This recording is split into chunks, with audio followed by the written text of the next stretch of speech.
Buenas tardes, buenos días a todos queridos amigos y hermanos. Vamos a continuar con el mismo capítulo que estuvimos viendo el pasado jueves.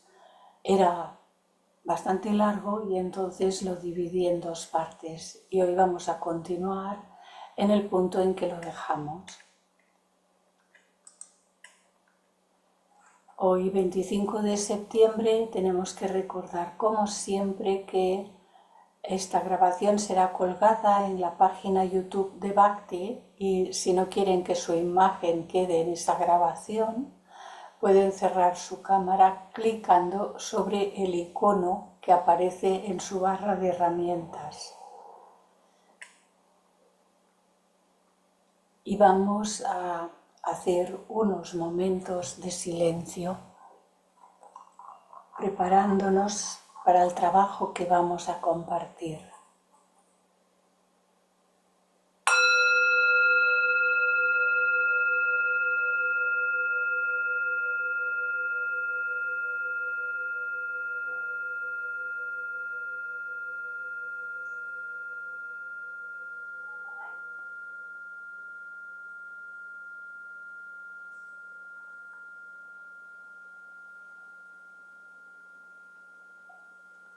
Recordemos siempre mantener en nuestra mente y en nuestros corazones a todos los reinos de la tierra, los densos, los visibles y aquellos sutiles que no porque no los podamos ver no están aquí y ahora y comparten la vida que el planeta nos ofrece.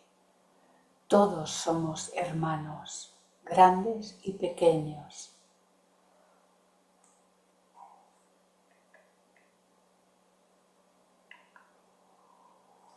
Bien, continuando en el punto en que lo dejamos, nos dice Taimni, ¿cómo pueden encontrar expresión los atributos divinos de autoiluminación, autodeterminación y autosuficiencia en la vida de la personalidad?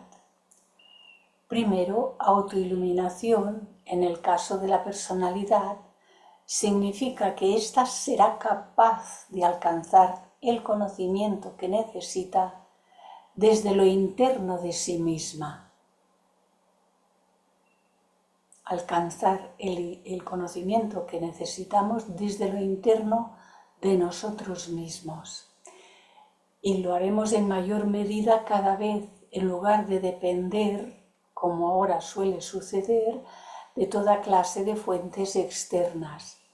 Los libros, los cursos, las conferencias y toda clase de experiencias.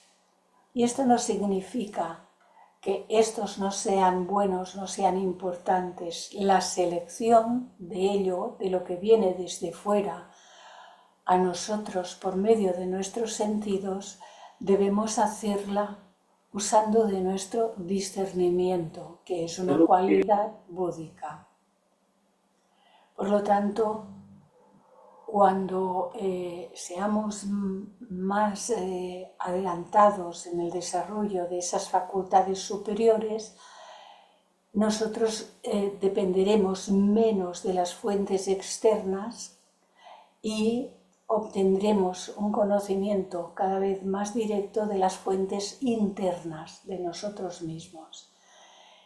Y nos añade, esto es posible hasta cierto punto cuando la personalidad se pone en contacto con el cuerpo causal.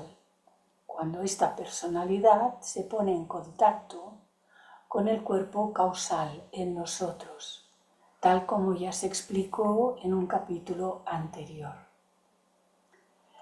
El segundo, autosuficiencia, significa que para nuestra felicidad hay que depender de la fuente de Ananda que existe en nuestro interior y no depender enteramente de los estímulos externos al respecto. Todo el mundo busca la felicidad, pero solemos buscarla, hablando siempre en general y no de nadie en particular, solemos buscarla fuera de nosotros, algo o alguien que nos dé lo que deseamos y que nos haga sentirnos bien y que nos haga sentirnos felices. Esto es lo más común en la inmensa mayoría de la gente a día de hoy. Pero este cambio es posible cuando estamos en contacto directo con el vehículo búdico, o llamado también Anandamaya Kosha. Kosha es cuerpo y Ananda es el nombre sánscrito relacionado con el término de felicidad. Pero no es esta felicidad que conocemos aquí, es un estado de estar benéficamente gozando de lo superior sin ninguna variación, sin ninguna dependencia, sin que haya nada que ensombrezca ese estado, sin que se tenga temor a perderlo. Mientras que cuando alguien es feliz a causa de los estímulos externos, siempre hay detrás la sombra del miedo de ¿y si esto se acaba? ¿Y si me deja? ¿Y si ya no me ama? ¿Y si ahora los hijos se marcharán y ya no los tendré tan cerca? Y un largo etcétera que pasa por nuestros estados de la conciencia personal. Y el tercero, que es la autodeterminación, esto que nos hace tantísima falta a todos, significa que hay que hacer que la voluntad espiritual de Atma prevalezca en nuestra vida y libere gradualmente a la personalidad de la influencia de los deseos y de todas esas sujeciones externas. Esto es posible cuando la personalidad en el plano físico, hasta cierto punto, en relación con el átmico, está hasta cierto punto en relación con el átmico y la personalidad se ha convertido en el servidor de la voluntad divina. Cuando tratamos de convertirnos en autoiluminados, autosuficientes y autodeterminados en alguna medida, el centro de nuestra conciencia se va trasladando gradualmente hacia lo interno y nuestra vida discurre y está gobernada desde y por parte espiritual de nuestro ser, en una medida cada vez mayor. Pero algunas personas llegan a obsesionarse con la idea de alcanzar lo espiritual, apartándose de este mundo, apartándose de la familia, yendo a buscar en Oriente, yendo a buscar a la India, yendo a buscar en soledad, yendo a buscar. Pero resulta que no, que todo lo que se nos describe como posible en el desarrollo de nuestros estados superiores debe ser alcanzado aquí.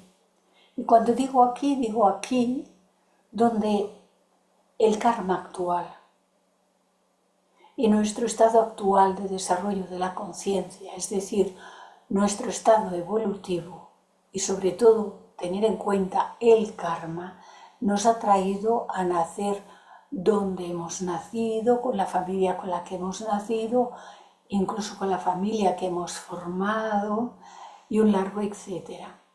Esto no significa cuestiones rígidas, pero significa que hay que tener mucho discernimiento y cuidado antes de tomar la decisión de abandono todo esto y me voy a buscar la espiritualidad a la India, porque puede ser uno de los mayores errores.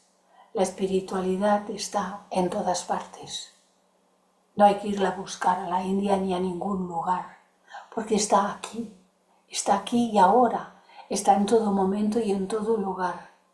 Y no depende de nada externo el que nosotros nos encontremos, nos reunamos y nos fundamos en el estado de conciencia espiritual. Estos son aspectos que tenemos que tener siempre muy presentes para no caer en errores, porque también hay mucho comercio, hay muchos ofrecimientos. Ha habido épocas en las que ha habido grupos que llegaban a dar títulos, a dar iniciaciones a cambio de un dinerito, claro. Pero incluso una vez me enteré de que en Granada había un grupo de gente que daban iniciaciones a porrillo, pagando dinero. Todo eso son falsedades. No existe tal cosa.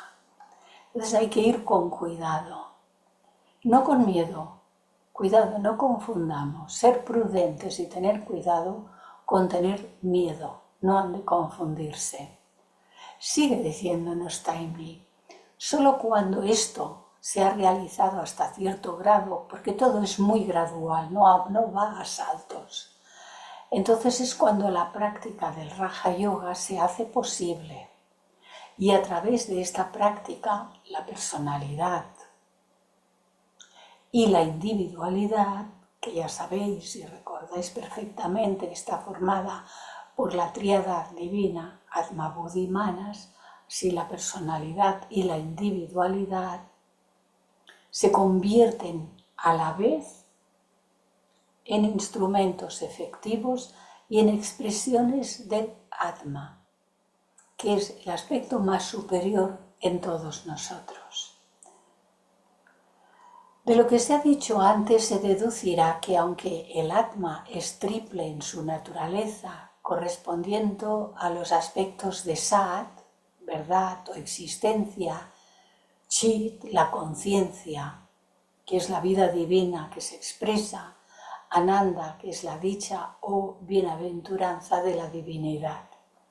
Y aunque tiene los tres atributos, Atma tiene los tres atributos de autoiluminación, el de autoiluminación se ejerce por medio del búdico. Así que en esta tríada el aspecto de autoiluminación se ejerce por medio del búdico. El de autosuficiencia se ejerce por medio del causal. Y el de autodeterminación, siendo su característica más especial, tiene su origen en Atma y se ejerce por medio del mismo Atma, pero están relacionados con la personalidad en este orden que ya vimos.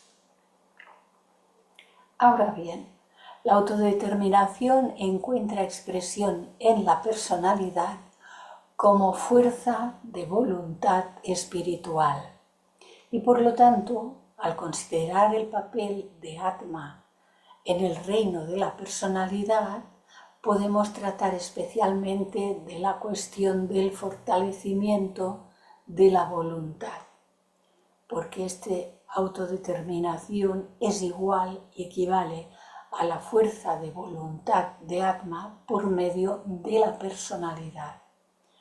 Hasta que nuestra voluntad no se ha fortalecido y se hace presente en la personalidad, lo que quiere decir hasta que nuestra vida entera esté gobernada por la voluntad de Atma, no por la voluntad de la personalidad, esta que quiere, que desea, que no quiere, que se enfada, etcétera, etcétera, como ya sabéis. Hasta que esté gobernada por la voluntad de Atma y no por los caprichos y deseos de la personalidad, es difícil pisar el sendero del Raja Yoga, que es el yoga real, y es difícil alcanzar la meta de la iluminación y de la liberación.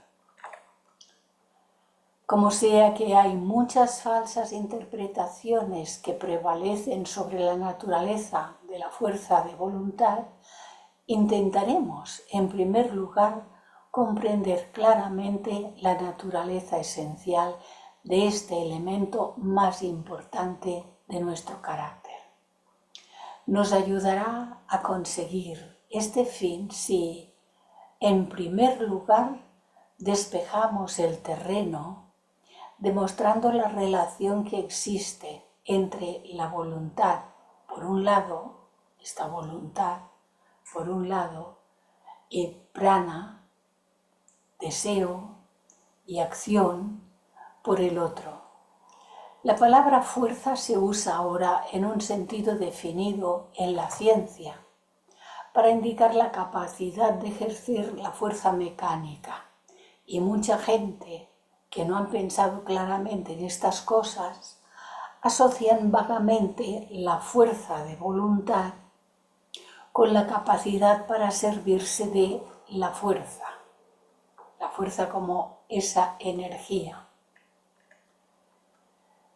Y bueno, hemos estado viendo en varias ocasiones la tríada superior, que ya conocemos, y el cuaternario inferior. La tríada superior, la señora Blavatsky, en el cuadro entero, que ya habéis visto en varias ocasiones y que aparecerá también más veces, lo tiene muy definido. Atma, Buddhi, Manas, la mente, es parte de la tríada superior. Y el cuaternario inferior, ella lo considera como Kamarupa, que es el centro de los deseos, Linga Sarira, que es el llamado ahora doble etérico en la segunda literatura, pero que ella llamaba cuerpo astral en su literatura, Prana, que es la vida o principio vital, y el cuerpo físico denso. Y esto es el cuaternario inferior. Y se dicen 4 porque es Kamarupa, Linga Sarira, Prana y el cuerpo físico denso. Pero veremos que ella no incluye a Manas, a la mente, en el cuaternario inferior. Y en más de una ocasión os lo he comentado y seguiré incidiendo sobre ello tanto como haga falta, que Manas es uno y que durante la encarnación una parte de Manas, que luego llamamos mente concreta, ha de servir de puente y por lo tanto mira hacia abajo. Durante toda la encarnación, esa parte de la mente mira hacia abajo, hacia los vehículos de la personalidad. Y esta es la posibilidad que tiene Manas entonces de hacer el puente entre lo divino y lo humano durante la encarnación. Esta capacidad para servirse de la fuerza, sea en los planos físicos o superfísicos, es realmente una función de prana, esa energía universal a la cual se alude con frecuencia en la literatura que trata del Raja Yoga. Es a través de prana que la materia de los diferentes planos se mueve y se manipula. Y aunque la naturaleza de prana varía según el plano en el que está actuando, una de sus funciones es la misma en todos los casos. Es decir, la función de producir toda clase de cambios en la materia de los planos. Por medio de prana se producen los cambios. Ahora bien, la fuerza de voluntad, esa fuerza de voluntad que proviene de Atma, es completamente diferente de prana y sus fenómenos pertenecen además a diferentes categorías. Pero a pesar de esta diferencia, hay una estrecha relación entre la fuerza de voluntad y prana. Puede suponernos extrañeza. Bueno, pero si esto está tan arriba y esto es prana aquí que ha de gobernar y de conectar y tal, es que la división que hacemos es solo a efectos prácticos, a efectos de estudio de las funciones que tiene cada aspecto de nuestra naturaleza y cada aspecto en cada uno de los planos. A efecto de poder estudiar, se tiene que repartir y hacer como estas divisiones, pero no hay separación en todo esto. Todo está aquí y ahora interpenetrándose lo uno con lo otro. Por lo tanto, no hay distancias. Esta relación consiste en el hecho de que el ejercicio de la voluntad mueve las corrientes de prana a través del medio de la mente en cada plano. Este mediador que es manas, la mente. Y a través de estas corrientes es posible producir cualquier clase de cambio en la materia del plano correspondiente, porque todos están en comunicación y todos están interconectados.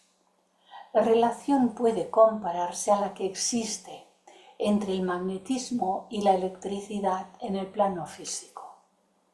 Aunque los dos fenómenos son completamente diferentes, sin embargo, el movimiento de un magneto induce una corriente eléctrica en un cable dentro de su esfera de influencia. Esta corriente puede entonces ser inducida a realizar toda clase de trabajos, como por ejemplo poner una bombilla en el extremo y poder encender una luz. Otras muchísimas, como ya sabéis. Desde luego, la analogía no es perfecta, pero nos ayuda a comprender de qué manera dos fuerzas que son aparentemente de una naturaleza totalmente distinta pueden, sin embargo, afectarse profundamente la una a la otra. Luego, tenemos que distinguir la voluntad del deseo. Deseo es la forma que asume la voluntad en los planos inferiores, en las primeras etapas de la evolución humana. De hecho, aquí se ha dicho en algunos de los escritos teosóficos que el deseo es la voluntad destronada. Es una manera de referirse a ello. La voluntad espiritual en los planos superiores del espíritu es libre y siempre trabaja en armonía con la voluntad divina. Pero cuando se manifiesta en los mundos inferiores, está sujeta a ser utilizada por la personalidad ligada a las ilusiones para sus propios fines individuales separados, los cuales pueden o no pueden actuar en armonía con la voluntad divina. Unas veces sí y otras veces no tanto y a veces nada de nada. Al trabajar en estas condiciones, la voluntad toma la forma de deseo, el cual es, por lo tanto, solo el poder de la voluntad que ha sido degradado y utilizado por el yo inferior, por la personalidad, para sus propios fines egoístas e independientes, fines separados, mientras que esta voluntad es unitiva. La conciencia individual trabajando en los planos inferiores, al identificarse con los vehículos inferiores, desarrolla un falso yo, un yoyito con minúscula o personalidad, que sigue sus propios instintos e inclinaciones. Durante largas etapas de nuestra evolución humana, sigue sus propios instintos e inclinaciones en lugar de cooperar con la voluntad divina en el cumplimiento del propósito divino. Esta etapa está llegando para muchos de nosotros, para empezar a volver nuestra mirada hacia lo superior. La fuerza que dirige y controla este yo inferior es el deseo. Bajo su poderoso ímpetu tiene lugar la evolución en las primeras etapas de la vida humana. Tengámoslo esto en cuenta. La fuerza que dirige y controla este yo inferior es el deseo. Y bajo su poderoso ímpetu tiene lugar la evolución en las primeras, bastante largas, muchas existencias, muchas vidas, etapas de la vida humana. Porque todavía no hemos desarrollado esa conciencia que es nuestra verdadera naturaleza, conciencia divina, conciencia con C mayúscula. Y si no hemos desarrollado la conciencia, si desconocemos nuestra verdadera naturaleza todavía, hablando en general, y nos quitan el deseo, que es el que nos está moviendo, ¿qué nos queda? Por lo tanto, cumple una función. Ha cumplido una función durante una larga etapa de la evolución. Ahora hay que empezar a transformar. Más tarde, por eso añade Taimei, en las etapas finales del ciclo evolutivo y mediante el amanecer de la conciencia espiritual en el hombre, en el ser humano, empieza una lucha entre la naturaleza de deseos y la personalidad y la voluntad espiritual. Entre esta naturaleza de deseos y toda la personalidad y la voluntad espiritual del yo superior. Una lucha que continúa con creciente intensidad hasta que el deseo ha sido vencido por completo y la voluntad espiritual del yo superior reina soberana sobre todos los vehículos. Como que la relación entre el deseo y la voluntad ya ha sido tratada en relación con las funciones del cuerpo astral, no es necesario hablar más de esta cuestión aquí. Pero puede que valga la pena dar uno o dos ejemplos de la confusión que frecuentemente reina en las mentes de las personas sobre este asunto. Algunas veces nos encontramos con personas que tienen la capacidad de perseguir inexorablemente cualquier objeto en el cual han puesto su corazón desde el cuerpo astral. Y a pesar de toda clase de dificultades que se suceden para la obtención de su propósito, esos individuos se consideran, normalmente las gentes los consideran, hombres de gran fuerza de voluntad y desde cierto punto de vista se les tiene en mucha consideración. Pero hemos de recordar, en casos como estos, que la persecución de esos propósitos va asociada con el egoísmo y con la falta de sabiduría, y por lo tanto reduce el fenómeno al plano del deseo, al plano astral.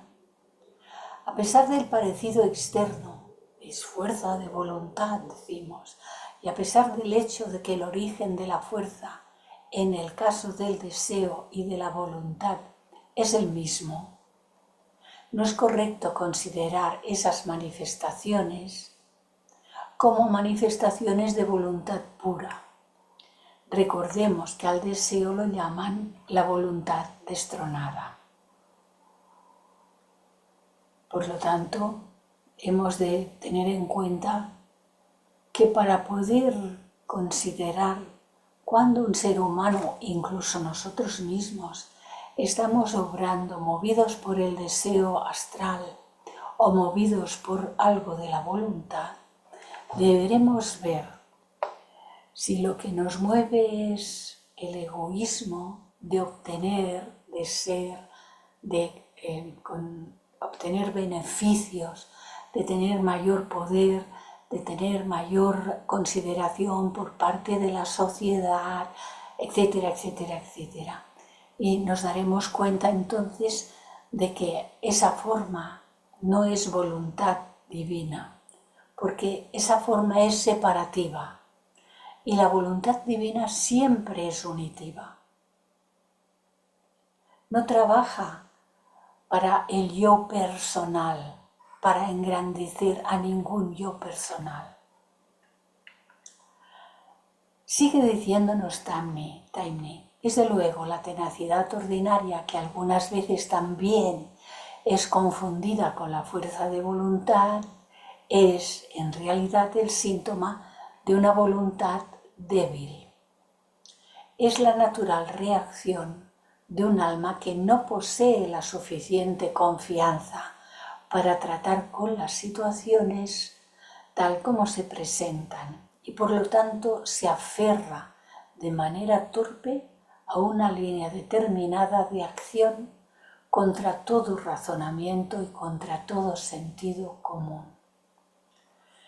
La verdadera debilidad implícita en la apariencia externa de la fuerza se pone algunas veces en evidencia a través de un cambio completo o incluso de cualquier trastorno en la trayectoria que la persona ha estado siguiendo, por medio de cualquier incidente trivial o de cualquier acontecimiento que pueda ocurrir y que entonces distorsiona lo que aquí se estaba pretendiendo, la persona, la personalidad, el ser que vemos aquí afuera estaba tratando de obtener ciertas cosas y cuando se tuercen las cosas, ¿qué ocurre? Se enfada, se disgusta y ahora ¿por qué? Y a mí ¿por qué? Y un largo etcétera. Otra cuestión importante que hay que conseguir aclarar al tratar de comprender la función de la voluntad es la relación entre acción y voluntad. La psicología moderna reconoce la íntima naturaleza de esta relación y algunos psicólogos llegan incluso a decir que la principal función de la voluntad es facilitar la fuerza motriz para la acción. La relación de la voluntad y la acción puede compararse a la de la energía potencial y la energía dinámica. En un grupo de acumuladores, la energía está presente en forma potencial a un determinado voltaje y se mantiene como potencial en tanto que los terminales no están unidos por un medio conductor. Esto es lo que aquí debe de ocurrir, debe de establecerse en nuestro septenario. Al unir los terminales por medio de un cable se reduce la resistencia y la energía potencial empieza a convertirse en energía dinámica. La voluntad divina en el centro de cada alma humana está presente como fuerza potencial de infinito voltaje. Se manifiesta externamente como deseo en las primeras etapas de la evolución humana en consonancia con el desarrollo de los vehículos inferiores y facilita la fuerza motriz de la acción ordinaria, la necesaria. Si este infinito voltaje se volcase antes de que estos vehículos estén preparados para recibirlos, se quemarían. Nuestro cerebro se haría una papilla, se destruirían. Por eso la naturaleza con N mayúscula, las leyes divinas lo tienen todo previsto y fluye hasta aquí lo necesario para las diferentes etapas de nuestra evolución. Así que se manifestará como voluntad espiritual en las etapas superiores de la evolución y entonces es la fuerza motriz del llamado Niskama Karma, que se vuelca potencialmente arriba, se vuelca dinámicamente abajo para que la podamos usar donde sea necesario. La íntima relación entre la voluntad y la acción también está indicada por la manera notable en cómo la acción fortalece la voluntad, o mejor dicho, cómo la expresa más correctamente, cómo la capacita para encontrar una expresión más completa en nuestra vida diaria. La frase fortalecimiento de la voluntad en realidad es inapropiada, porque la voluntad en sí es el origen de toda fuerza. Aquí no necesita fortalecerse de nada, es completa. La observación corriente, así como las investigaciones psicológicas, han demostrado muy fehacientemente que la acción desempeña una parte muy importante en el desarrollo del carácter, porque todo se completa estando aquí. La semana anterior ya se habló de que todo se realiza estando en encarnación. Es verdad que los pensamientos y las emociones tienden, en definitiva, a materializarse en acción. Y al cambiar nuestro carácter también debemos remodelar nuestros hábitos emocionales y mentales. Pero uno de los hechos más importantes que se ha descubierto respecto a la formación del carácter es que a menos y hasta que los pensamientos y las emociones no se expresen en las correspondientes acciones, no puede realizarse ningún cambio fundamental en nuestra vida. Podemos pensar y sentir el agrado de lo que estamos pensando que queremos hacer, pero si no lo hacemos aquí, si no lo convertimos en una acción, no cambiará nuestro carácter. Se quedará como ahora, en la nube. Proverbialmente se dice que el camino del infierno está pavimentado de buenas intenciones y la absoluta insuficiencia de tomar simplemente piadosas resoluciones es desgraciadamente demasiado conocida por las personas que se contentan simplemente con el deseo de reformarse, como cuando en Navidad se toman muy buenas proposiciones, dejar el tabaco y no sé cuántas cosas más, y pasadas las fiestas navideñas se enfría, se enfría, se enfría, se enfría, se apaga y desaparece. Algo así es lo que nos están comentando. La decisión por sí sola o la imagen mental es una fuerza más bien ineficaz en tanto que no se mueva del terreno de la mente. Pero dadle una expresión práctica, hacedlo, y todo el mecanismo interno de nuestra vida queda galvanizado, porque participa Atma, participa la voluntad en la acción, queda galvanizado. E inmediatamente se liberan las fuerzas para llevar a cabo el cambio exigido y para hacer de este cambio una parte permanente de nuestro carácter. Tomad un hombre avaro que desee desarrollar la generosidad en su carácter. Él piensa en obras caritativas.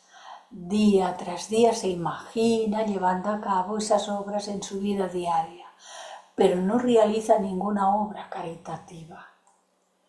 ¿Creéis que está mucho más cerca de su ideal?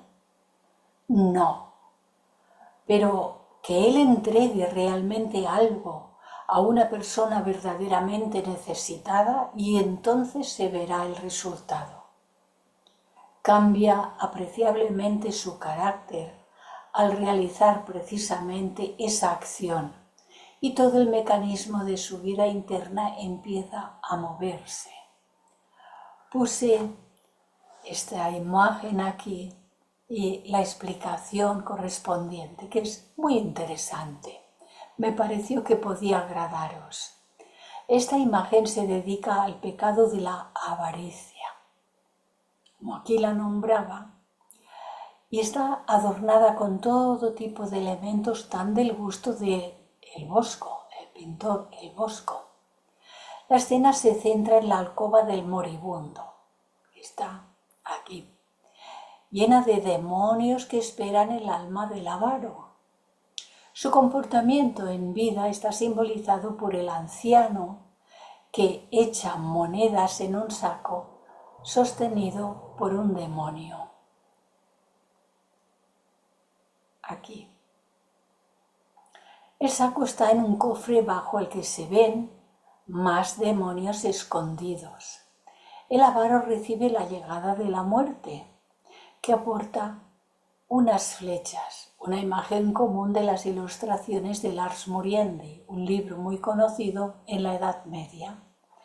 Ante la llegada de la muerte, el avaro extiende sus manos hacia un saco de monedas que otro demonio le roba, mientras que su ángel de la guarda implora por su alma al crucifijo que milagrosamente ha aparecido en la ventana. Sin embargo, el moribundo no da señales de arrepentimiento y todo indica que los demonios conseguirán su propósito. Bueno, esto cuando se explica en teosofía el proceso post-mortem, desde luego no se habla de que hayan los demonios que tal y que cual. Es una forma de decir cuando en nosotros los pensamientos y las emociones son de carácter bajo, esos son nuestros demonios. Eso no significa que no haya entidades, que las hay. En el plano astral, a ver, las haylas, de muchas clases y de muchas naturalezas. Pero lo que a nosotros nos puede atormentar en el periodo post-mortem es el resultado de nuestra vida de aquí. El hecho de que haya un cuerpo astral muy grueso, que cueste mucho, de que nos podamos liberar, deshacernos de él en esa que es llamada la segunda muerte del proceso. Pero de esto habría que hablar largo y tendido y no es aquí el lugar y no tengo aquí tampoco los materiales para poder hacerlo. Desde luego, sigue diciendo Nostimli, tendrá que repetir actos, actos así, el de empezar a dar. Lo tendrá que repetir un gran número de veces antes de que la característica de dar pueda convertirse en una parte permanente de su carácter, de dar, de darnos. Porque no es solamente dar lo que tengo y me sobra, es de darnos a nosotros mismos. Y alguien puede decir, es que yo, pues si no tengo, no puedo, estoy débil, mi cuerpo ya no me acompaña. Todo el mundo puede dar una sonrisa, todo el mundo puede dar una mirada tierna, todo el mundo puede acariciar, aunque sea con esa mirada, y todo el mundo puede decir una palabra amable. Una palabra puede salvar una vida, una palabra puede arrebatar una vida. Así que todos podemos dar, aunque pensemos que no tenemos. Y sigue diciendo, es verdad que cada vez que él piensa en obras caritativas, hace que eso le facilite la realización de esas obras. Pero lo que vale es que la acción caritativa que inicia el proceso del cambio del carácter precipita las fuerzas mentales en forma de hábito. Sin este acto, acción física, la mente puede estar saturada de ideas, pero en definitiva no sucede nada. Así pues, todos aquellos que intentan cambiar sus hábitos, que tomen nota de este hecho importante. El pensamiento es el padre de la acción. Pensar fortalece la tendencia para una clase determinada de acción, pero es la verdadera acción la que precipita el pensamiento, la que produce un verdadero cambio en la vida externa de la personalidad y se traduce en la vida interna. Crea un camino para el sistema nervioso y estabiliza las fuerzas mentales en el nuevo terreno mental. Y lo que es más importante, capacita a la voluntad, da paso para que la voluntad pueda manifestarse, y para dominar entonces los vehículos inferiores más plenamente. La relación de la voluntad con prana, del deseo con la acción considerada en el párrafo anterior, habrá demostrado que, aunque la voluntad está detrás y es la fuerza potencial de estos, en sí ella no interviene directamente en las actividades de las cuales es el centro. Su función en la vida es la de un rey que se sienta en su trono y cuya mera presencia allí hace que toda la maquinaria administrativa de su reino trabaje de acuerdo con su voluntad. Él no anda de aquí para allá para hacer las cosas. Desde aquí está dando todo cuanto es necesario para el proceso de nuestra evolución. Pero nosotros hemos de hacer nuestra parte, siempre hemos de hacer nuestra parte. Esa es la función de sus ministros, hacer las cosas, y de los demás oficiales del Estado. Y sin embargo, es su poder sutil el que dirige toda la maquinaria del Estado. Y si él no fuese el centro y el corazón de las cosas, la administración quedaría colapsada y solo existiría el caos y la confusión. Esta analogía tal vez nos sirva para explicar el misterio del Purusha o espíritu. Este Purusha es en sánscrito, que significa espíritu, el cual es apodado el vigilante silencioso en la filosofía Samkhya. Él no es un espectador pasivo, sino que como el rey del que hemos hablado, no se mezcla con las actividades que se están desarrollando a su alrededor. Él está por encima de todas esas actividades y sin embargo, es la misma causa, es causa de ellas y su misma fuerza motriz. La verdadera fuerza espiritual que llega directamente desde el plano átmico solo puede ejercerse bajo ciertas condiciones rigurosas que no son fáciles de cumplir, y es por eso que esta fuerza es tan escasa, como hemos dicho, porque hay que preparar todos los vehículos.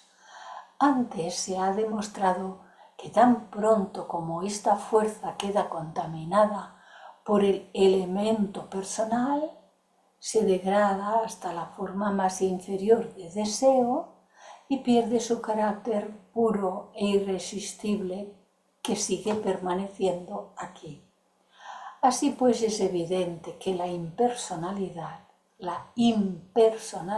es decir, la liberación del dominio del yo inferior personal, tiene que ser una condición previa para su ejercicio por medio de cualquier individuo. Es decir, la liberación del dominio del yo inferior no quiere decir morirnos, quiere decir hacer todo ese proceso purificador, transformador, alquímico, que pondrá todos nuestros vehículos en disposición de recibir esa tremenda fuerza átmica. Cuanto más se eleva un individuo por encima de las influencias de las tendencias separativas y egoístas, y cuanto más capaz es de mirar la vida desde la situación ventajosa del espíritu, mayor es el grado en que puede utilizar esta fuerza.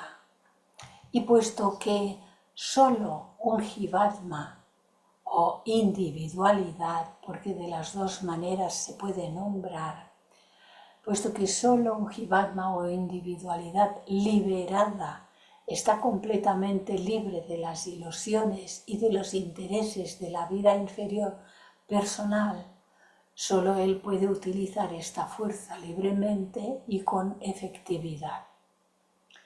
Se observará que cuanto más capaces seamos de unir nuestra conciencia con la conciencia divina en nosotros, más efectivamente podemos ejercer el verdadero poder de la voluntad del alma. En estas condiciones sería más acertado decir que la voluntad divina trabaja entonces sin obstáculos a través de nuestro centro de conciencia, en lugar de decir que somos nosotros los que ejercemos la voluntad espiritual como individuos, porque en realidad el nosotros de aquí abajo no es nosotros de verdad, nosotros somos esto. Entonces es la voluntad espiritual la que trabaja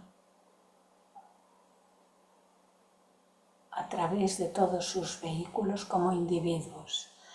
Este hacer de la sabiduría una condición sine qua non para el ejercicio del poder del Atma es realmente una protección proporcionada por la naturaleza contra el mal uso de una fuerza que posee una potencialidad ilimitada y que en manos impuras sería capaz de producir un daño incalculable. Por eso hay esta barrera que se produce al encarnar y que esta parte de manas tenga que mirar hacia abajo e involucrarse con las cuestiones de la personalidad. Y esto es una protección, porque lo que vibra abajo nunca, jamás podrá irrumpir en los planos superiores. Pero lo que pertenece a los planos superiores nunca podrá irrumpir hacia abajo a menos que estos cuerpos se hayan purificado para ser receptores de ello. Este es el Santo Grial. Todos y cada uno de nosotros. Las anteriores consideraciones, aunque sean en gran parte de carácter privativo, probablemente han hecho que el lector obtenga un vislumbre de este principio trascendental de nuestro interior, que constituye, por así decir, el mismo centro y corazón de nuestro ser, y es el origen de ese impulso dinámico eterno que nos empuja hacia la meta de perfección que tenemos destinada.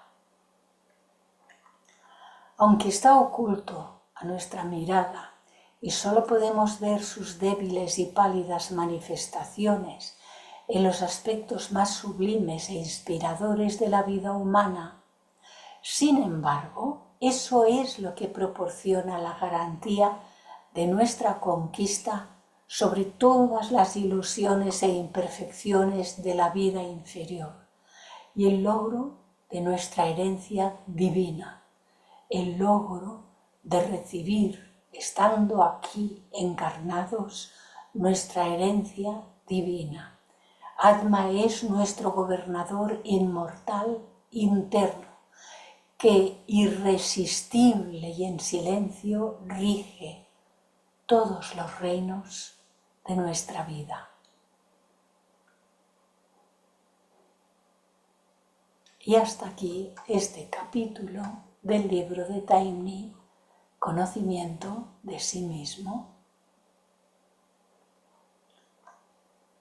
Y si os parece, recordad que esta es nuestra casita. Este es nuestro hogar, este es nuestro jardín del Edén.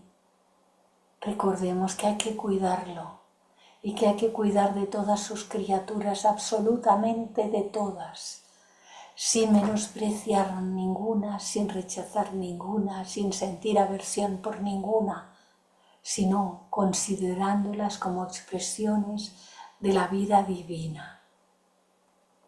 Es un hogar precioso. Vamos a dejar de compartir y pasamos a la galería.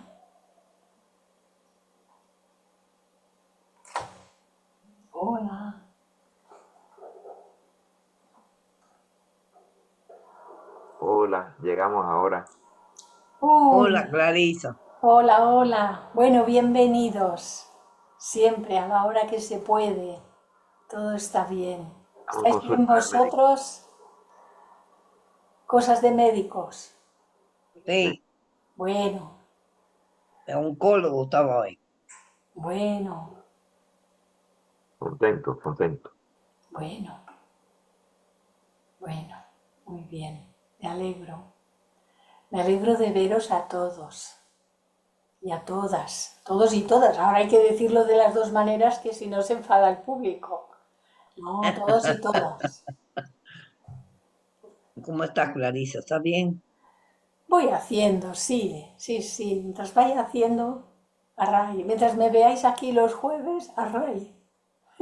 Sí, mientras te veamos, pues estamos haciendo todo. Para vosotros no sé cómo será la cosa, pero para mí significa que puedo ir haciendo. Sí, Para mí también. Sí, sí, muy bien. y nos ayudas. Bueno, si tenéis algún comentario que hacer, ya sabéis que podéis levantar la mano y que podéis abrir el micro, que no están cerrados, están... Yo sigo cayendo mal porque yo no separo los sexos.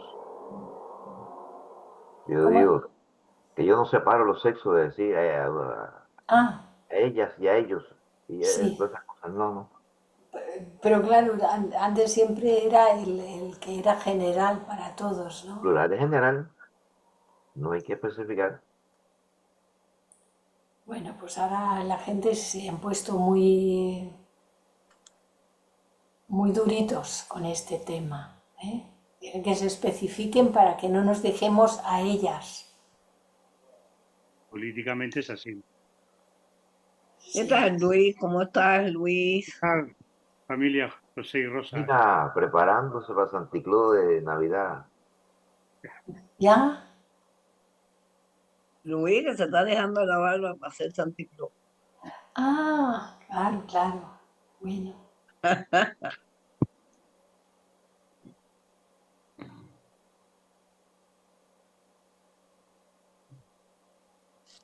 El enlace para ver los videos, esto está en el mismo correo que tú mandas, Clarisa, ¿no? Sí, abajo. A Siempre está buscarlo después. abajo, sí, sí.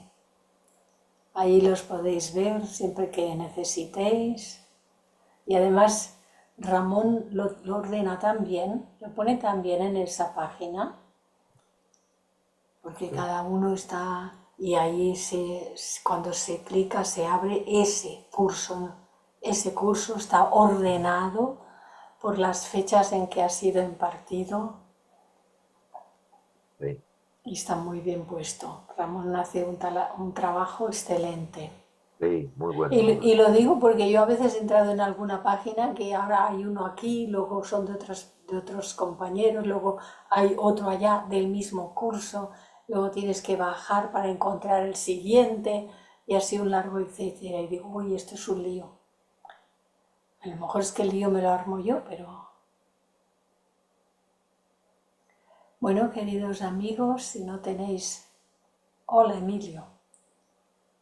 Hola Clarisa, gracias por tu trabajo y la presentación de estas clases con este tema tan interesante desarrollado en esta obra de Taimi tan fabulosa, ¿verdad?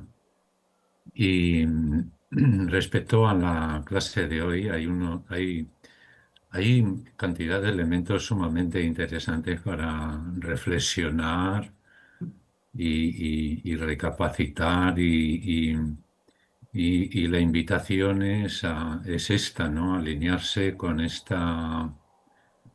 Una de las definiciones es la voluntad divina, ¿no? La de Atma, si uno lo va interpretando así, ¿no? En los pasajes finales lo definía así como la voluntad divina que facilitando su camino trabajaría a través de nosotros, ¿no? De los denominados vehículos inferiores que están más bien asociados con la otra voluntad inferior, los deseos inferiores, ¿verdad?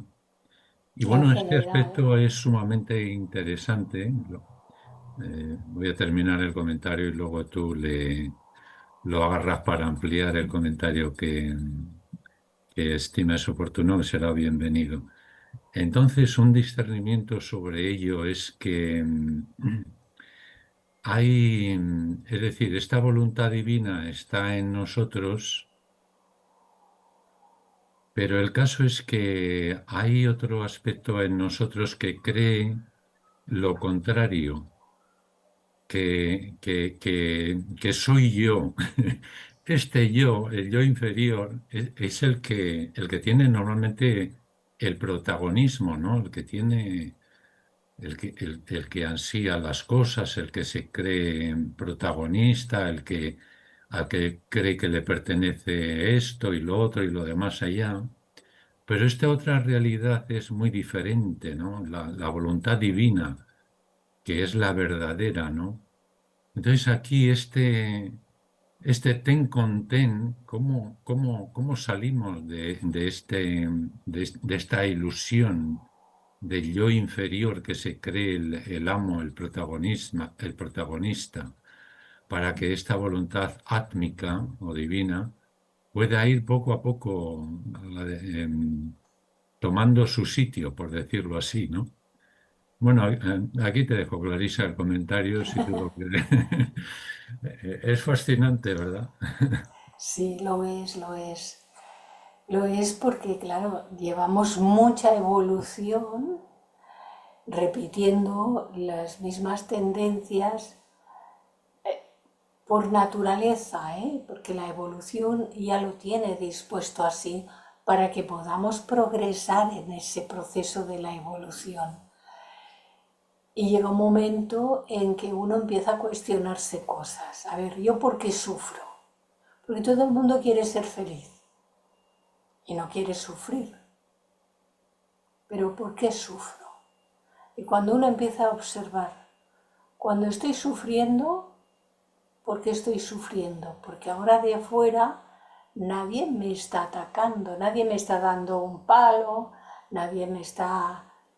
No, ¿por qué estoy sufriendo? Y uno observa su propio pensamiento. ¿Yo en qué estoy pensando? Me siento mal, me siento solo, empiezo a darle vueltas a la cabeza, es que nadie me hace caso.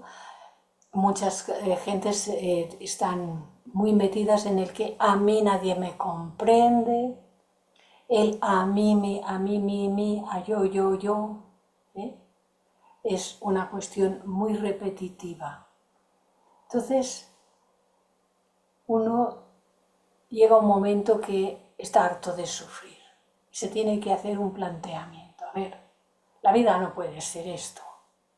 Quizás muchos de vosotros ya llegó un día que os hicisteis el planteamiento. La vida no puede ser esto. Tiene que haber algo más. Y entonces se empieza a profundizar, a buscar y a cuestionarse. Yo cuando sufro, ¿por qué sufro?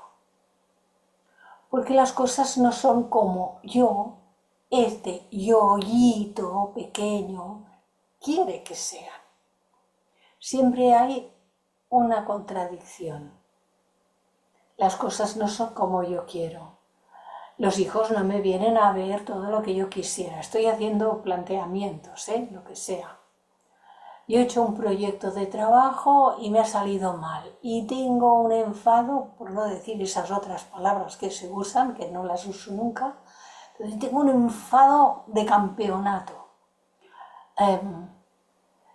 Y se pueden observar cantidad de cosas. Cada uno puede observar. Cuando no está contento, ¿por qué no está contento? Y entonces va descubriendo que siempre es porque las cosas no son como el yoyito quiere. Y que ese yoyito siempre está separándose del resto. Es un estado de separatividad, no es un estado de unidad. Y entonces empieza a darse cuenta, ¿y cuándo está bien? yo estoy bien. Cuando mi mente está callada, estoy bien. Observación. Cuando mi mente está callada, estoy bien. Pero cuando empiezo a acordarme de esto y de aquello, de lo que pasó y de lo que fui, de lo que no fui, de lo que me hicieron, de lo que no me hicieron, es una guerra. Mi estado mentoemocional es una guerra. Estoy repitiendo cosas que en mi época yo viví y que posiblemente muchos de vosotros ya habéis descubierto hace mucho tiempo.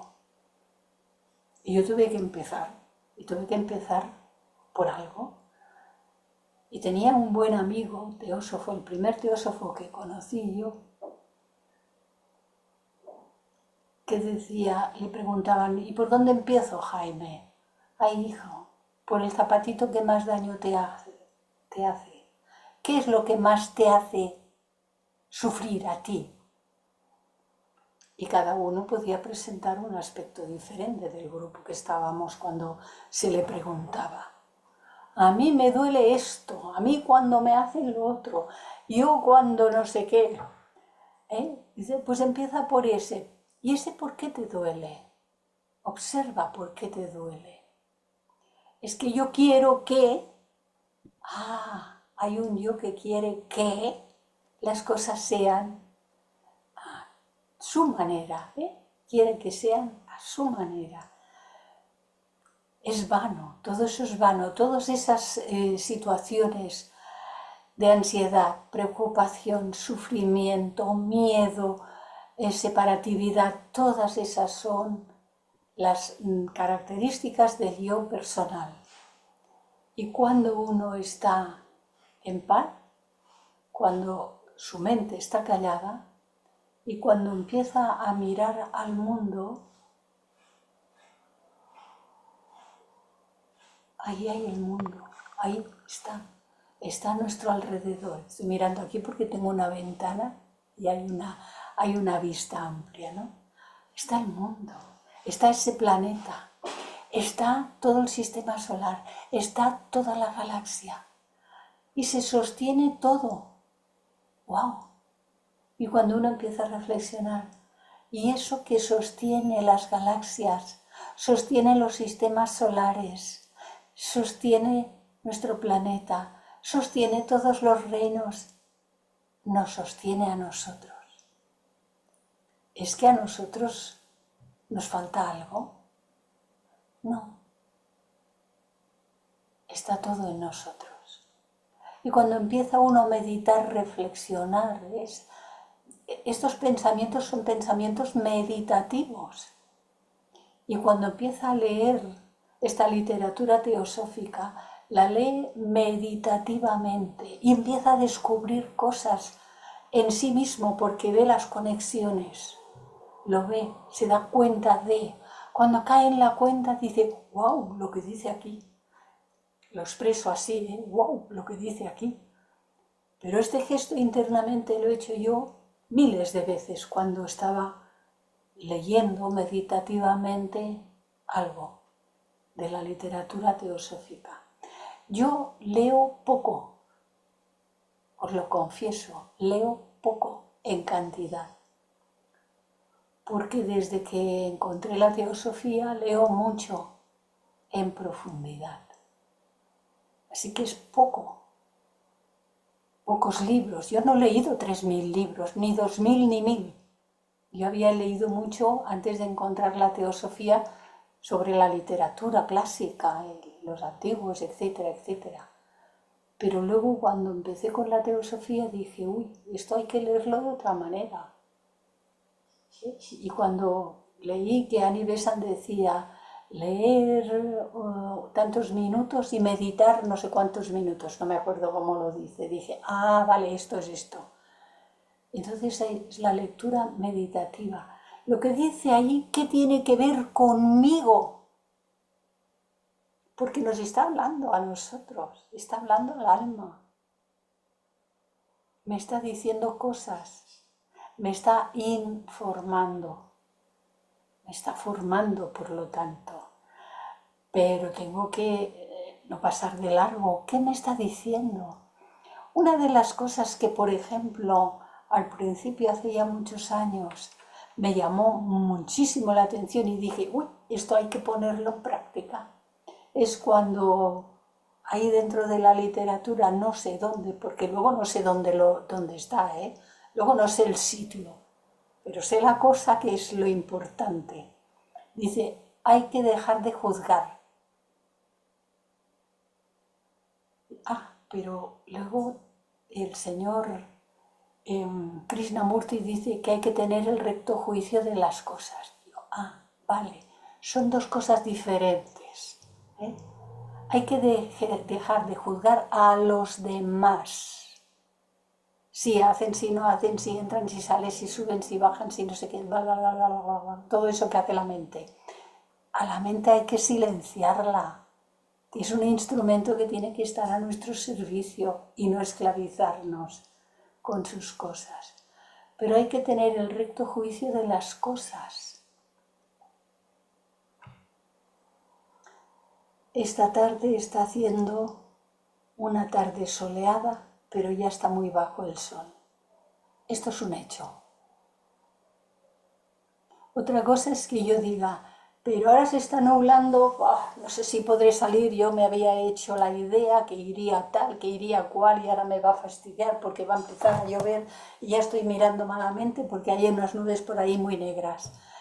Mi mente se dispara y estoy haciendo una película de una cosa que no ha existido, que no es, que no está todavía.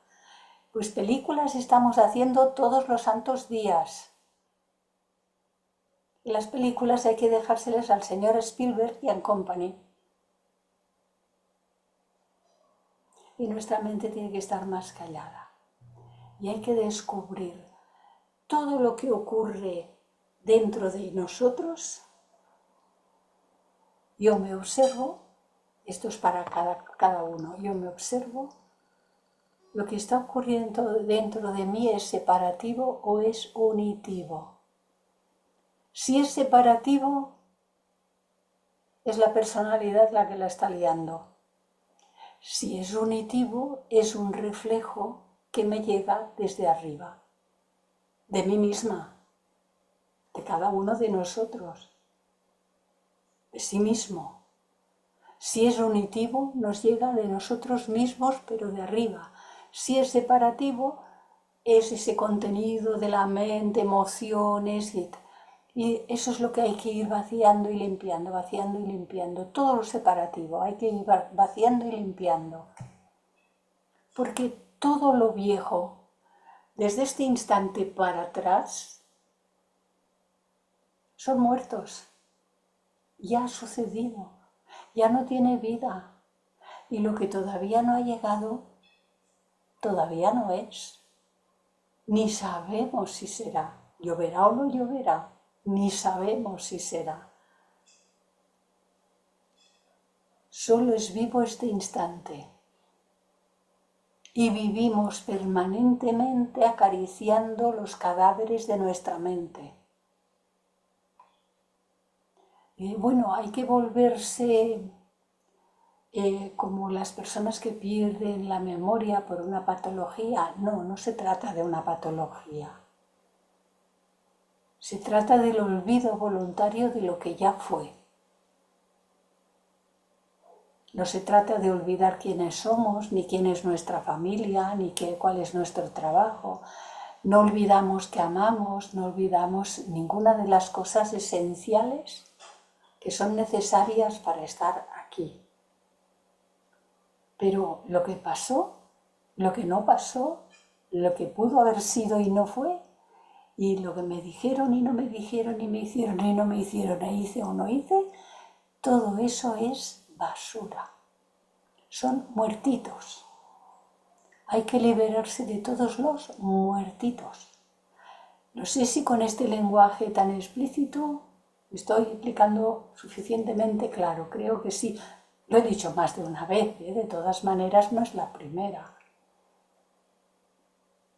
Entonces, descubrir cuándo habla nuestra personalidad y cuándo habla el ser superior que somos, que es nuestra realidad, que es nuestra verdadera naturaleza, descubrir eso consiste en observar si lo que está ocurriendo es unitivo o separativo.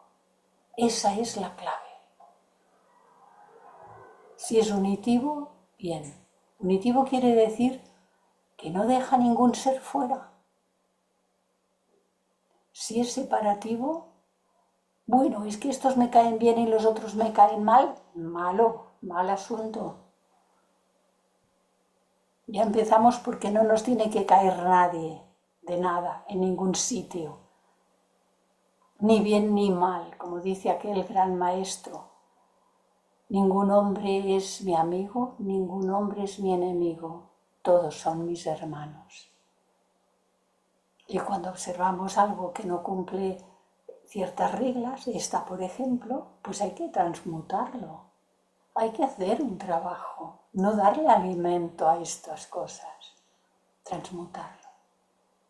Bueno, no sé si con toda esta explicación te he respondido a lo que planteabas, Sí, muy Emilio. bien. Sí, sí, sí. Clarisa, está muy bien.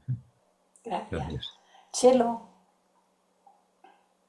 Hola, buenas tardes a todos. hola. A ver, yo es que soy un poco... Bueno, a ver, yo te planteo, ¿qué diferencia hay entre... Porque claro, el concepto de la fuerza de voluntad que tenemos, yo creo que todos es la fuerza de voluntad de dejar de fumar, por ejemplo, ¿no? ¿Qué diferencia hay entre esa fuerza de voluntad y la voluntad divina de Atma?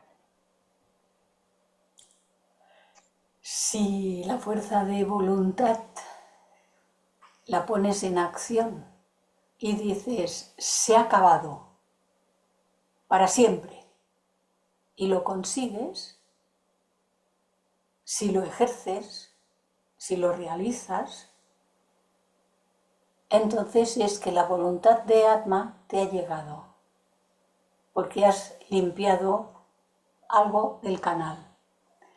Pero si dices, lo voy a dejar, pero es que me cuesta mucho.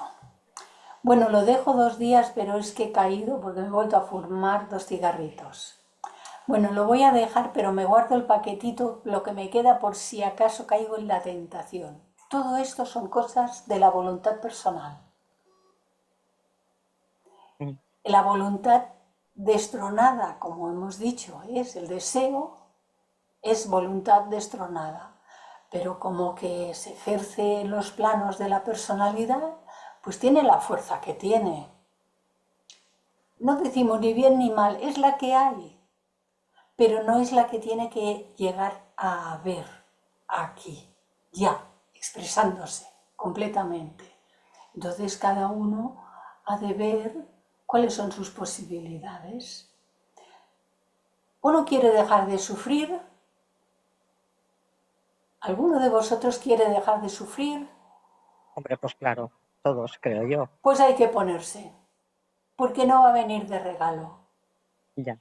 El que espere que va a dejar de sufrir sin hacer nada se equivoca totalmente. El que espere que va a dejar de sufrir porque lo de fuera le va a venir bien y va a tener una felicidad de esas, se equivoca porque eso no existe.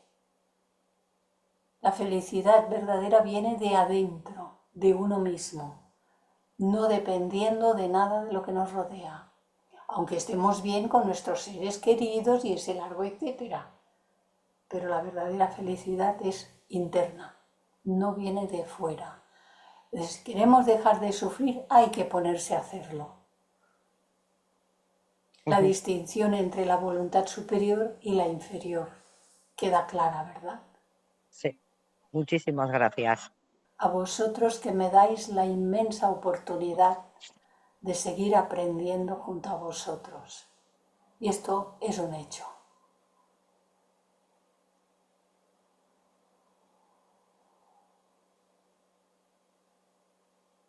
Bueno, pues... Hay un hermano de la logia, pero él tiene el micrófono apagado. Ah, Y yo le contaba mis dolores, sí, de todas las intensidades, pero sin darle quizás importancia, él se da cuenta y me dice, con todos esos problemas que tú tienes y te ríes. Digo, claro, ¿para qué me voy a preocupar? Son míos, son los que me tocan, no los puedo evitar. El dolor tengo que pagarlo de todas formas. El sufrimiento es el que yo escojo. Y no sufro por eso. Lo dejo y ya está. Eso es un hecho. Eso Y él es se un hecho. reía y a cada rato me lo recuerda, ¿no? Porque le gustó la expresión esa. Y es Claro. verdad, no puedo evitarlo. ¿Para qué voy a luchar? Es un sufrimiento añadido al dolor que uno pueda tener en el cuerpo por cualquier cuestión, dolores, malestares y tal. Pero el sufrimiento psicológico, emocional, ese es sobreañadido y ese es el que se puede evitar si comprendemos y hacemos los cambios necesarios para ello. Yo entiendo que todos los que estáis aquí, una tarde tras otra, y con las mejores intenciones, aguantando a Clarisa, es porque tenéis esa idea, ¿no?, de querer realizar la verdad en vosotros mismos. Y esto nos ha unido. Y probablemente esto seguirá uniéndonos en otras vidas después de esta. Emilce. Buenos días a todos. Hola. En realidad le quiero decir, Clarisa, que de ninguna manera la aguantamos. Para mí es un gusto estas clases y que al revés, por ahí no me siento muy bien cuando sé que es un jueves y no puedo entrar.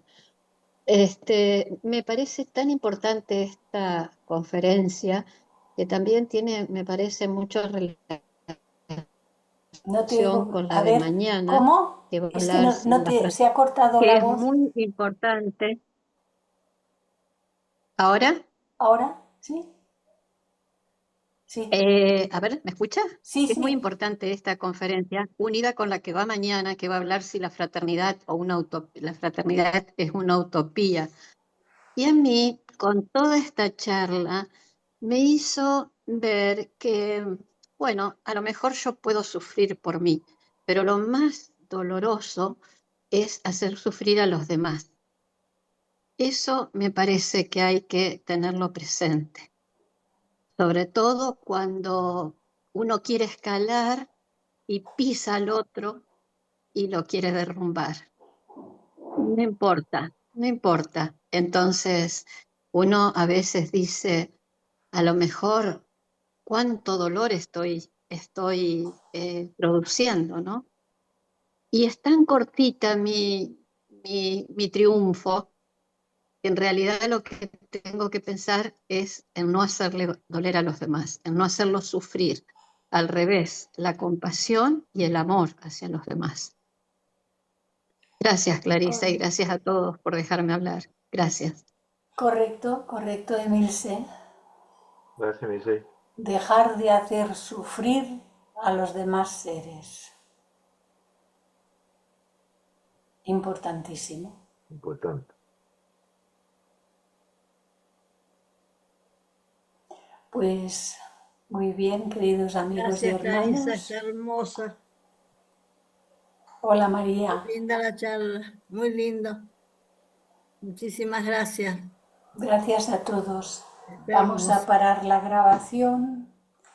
Esta Gracias. semana no tenemos a Daniel y la próxima tampoco. La próxima semana tendremos a Clarisa y luego ya los días 9 y 10 sí que tendremos a Clarisa y a Daniel, ¿eh? Pero como siempre vais a recibir el programa. El programa hay que mirárselo, porque si no luego pues dicen que no han visto, que no las claves, que si no son las mismas y nos reímos, ¿no? Pero bueno, no pasa nada. Todo lo que tenga solución se soluciona. Aquello de ¿por qué te vas a preocupar si esta cosa no tiene solución? No. ¿Y por qué te vas a preocupar si tiene solución? No. No hay que preocuparse de nada, hay que ocuparse de las cosas. Ocuparse en tiempo real de lo que corresponde, de lo que toca. Lo que toca a otros les toca a otros. Lo que toca a otros departamentos toca a otros departamentos. Lo que toca a este departamento y nos corresponde hacerlo a nosotros, hagámoslo.